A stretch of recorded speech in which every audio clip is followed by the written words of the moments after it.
Pour un relais de proximité dans la sensibilisation pour l'application des mesures contre la pandémie de Covid-19, la Maison de la Femme a eu comme cible la gente féminine. Avec l'appui financier du Fonds national d'appui à la formation professionnelle, 600 postes radiorécepteurs sont remis aux femmes commerçantes. Pour les chefs de division, information, appui, conseil du FONAP, la femme est bien placée pour sensibiliser son entourage.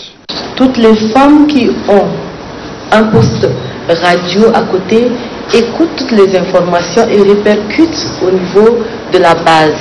Et c'est très important parce que l'information par rapport aux consignes sécuritaires passe en boucle et dans toutes les langues au niveau de la radio. Donc du coup, la femme est informée et la femme est la mieux placée pour répertorier tout ce qu'elle entend comme information à la base. Dans cette lutte, il est important que les partenaires accompagnent le gouvernement, précise la directrice générale de la Maison de la Femme. Alors en fait, l'objectif de ces mini-projets était simplement d'accompagner le gouvernement dans la vulgarisation des mesures prises contre la propagation du coronavirus. Et on s'est dit qu'il était essentiel de faire passer les messages de sensibilisation via les radios, puisqu'il n'est plus possible de réunir un nombre important de femmes. On s'est dit que si chaque femme commerçante a un poste de radio, elle peut avoir la bonne information au bon moment et le divulguer auprès de sa famille. Et on remercie aussi le FONAP qui a bien voulu nous accompagner dans ce projet. On en profite aussi pour lancer un appel aux bonnes volontés de pouvoir appuyer ce projet pour que toutes les femmes puissent avoir au moins un poste radio pour écouter l'information au bon moment et puissent contribuer efficacement à la lutte contre la propagation du coronavirus. Le ministre de la Communication a vivement salué l'initiative de la Maison de la Femme avant de relever l'importance du rôle de la femme dans la sensibilisation.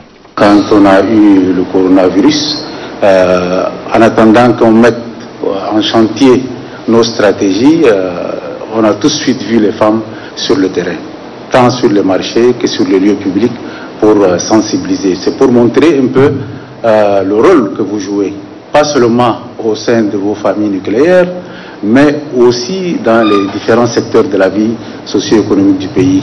Je vous encourage à aller de l'avant pour ne pas seulement vous limiter à cette solidarité, mais d'aller plus loin, hisser l'image du Tchad, pas seulement au niveau national, mais même au niveau international. C'est ce que vous faites le plus souvent.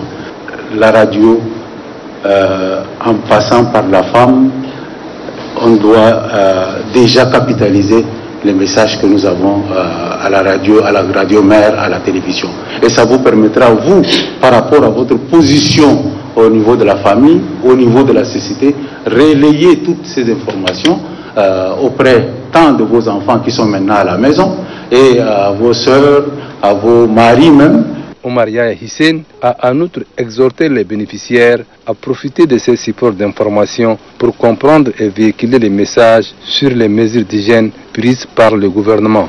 La présidente de l'Union des femmes commerçantes du Tchad, Mariam Daoud, a remercié les ministres en charge de la communication, Omar Yahya Hissène, les responsables de la Maison de la Femme et ceux du FONAP pour l'appui multiforme.